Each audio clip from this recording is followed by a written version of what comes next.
as a Meg board prepares for an interview, what are the things that they should keep in mind as they prepare the room? Well, one of the reasons why we have 7 different regional MEG boards is that we try to make sure that when we have to meet with a prospective pastor or somebody who's interested in our developmental program, we try to have a location that's as close as possible to where people are, so that within a relatively brief drive they can meet at a church or in some setting within a given region. We encourage our MEG boards to meet in a comfortable room with just good acoustics where people can hear one another well.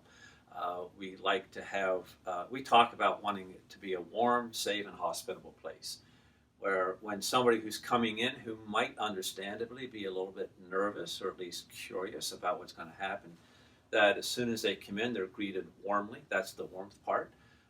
That there's hospitality where a lot of times there's maybe some beverages available to drink and things that just give a sense of hospitality. And then we create a climate of safety where right away people are giving their names, explaining who they are, welcoming the newcomer, giving them a place to sit down that feels like they're part of a group. We always say, like, if you're setting up a room, don't have like one room or one seat at the end of the table where it feels like the person being interviewed is on the hot seat. Mm. We want them to feel surrounded by people who are alongside of them, not people who are facing them down across the table. So we just try to have it where the person is brought in. The leader of the MEG board, we call that person the MEG chair, will welcome the person formally once everybody's seated at the table. We'll restate the purpose of the interview so that everybody in the room is just reminded this is why we're here together, because we have like 8 different kinds of interviews that our MEG boards need to do.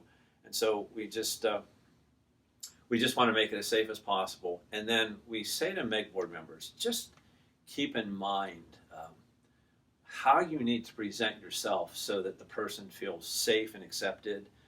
Sometimes when MEG board members are trying to really listen closely, they might knit their forehead in a way or like look intently in a way that might seem a little bit intimidating. So we say, like, put a smile in your eyes. Make yourself as comfortable and relaxed as possible. And even think about your nonverbals.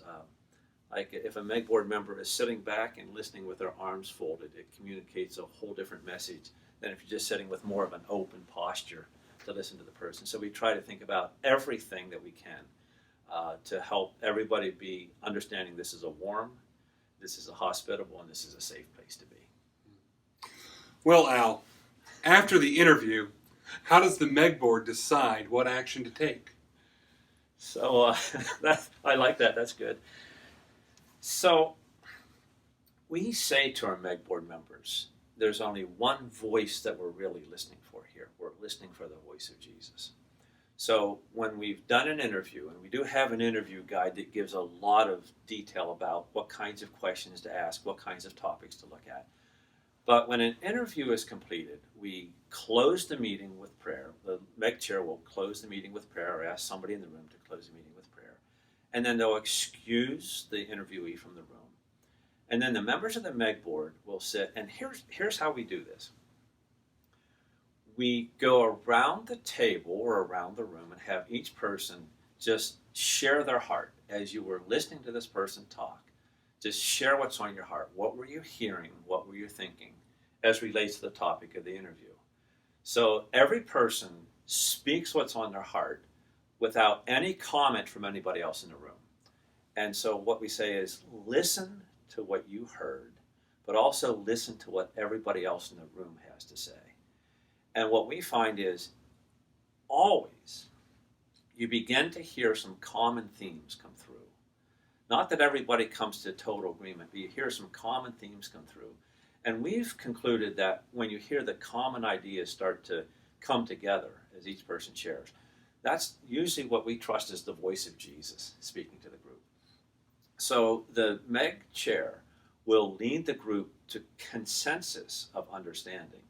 There will not be a vote. We don't say, okay, how many people vote yes, how many people vote no. Okay, 6 people voted yes, 4 people voted no.